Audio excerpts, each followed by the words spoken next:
completely change the meaning of a sentence.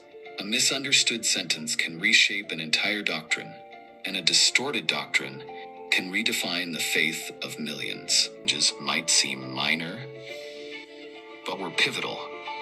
Choosing one word over another could completely alter the understanding of a doctrine. And as these small changes accumulated, they could create significant shifts in how faith was perceived. What's troubling is that many of these changes weren't accidental. They reflected the biases and agendas of their time. And once a particular phrasing was accepted, it was often repeated in later translations without question.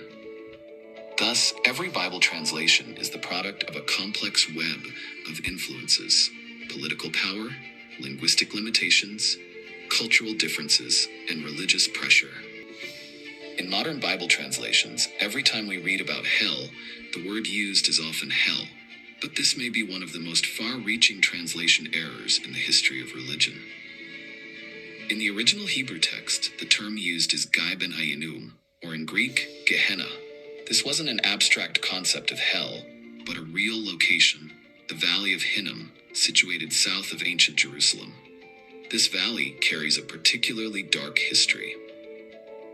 In the Old Testament, it was the site of child sacrifices to the Canaanite god Moloch.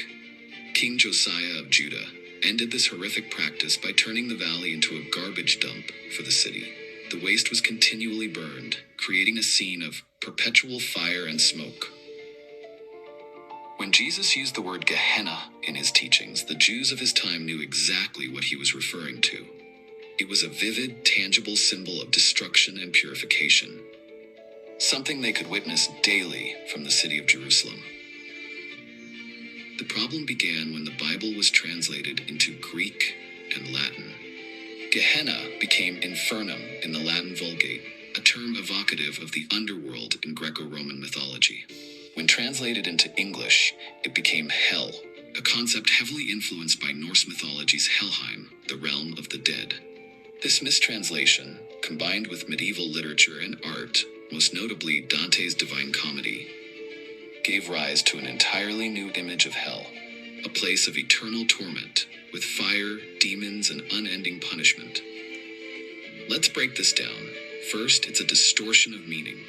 What was once a specific physical symbol of purification, a real tangible image, was transformed into something abstract, an idea of eternal punishment.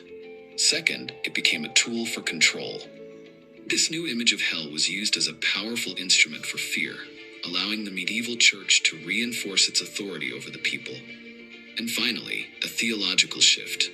The original message about purification and repentance was replaced by a doctrine of irrevocable condemnation. Today, the Valley of Hinnom is a peaceful park in Jerusalem, but the legacy of this mistranslation profoundly affects how we understand sin, salvation, and the nature of God. Did Jesus, when using the image of a burning trash heap to illustrate purification, ever imagine it would evolve into a doctrine of eternal torture? And this is just one example of how a single mistranslation can completely reshape our perception of faith and God. The journey to uncover the truth about Bible translations has revealed astonishing insights. What we've learned is not just a story about language. It's a story about how humanity understands God, faith, and itself. We've seen how a real place, the Valley of Gehenna, transformed into an abstract concept of eternal hell. We've witnessed how Alma, a word meaning young woman, became the foundation for one of Christianity's most significant doctrines. And we've understood how the phrase, "in the image of God," was misinterpreted to uphold power structures rather than declare equality. But the most important lesson we've learned is the role of context. Every word in the Bible was written at a specific time, for a specific audience, with distinct cultural and social meanings. When we ignore this context, we don't just lose meaning, we risk creating entirely new ones. What should we do with these revelations? First, we must have the courage to ask questions. The courage to acknowledge that what we believe may not be what was originally written. The courage to seek truth, even when it challenges long-held beliefs. There are many ways to begin this journey.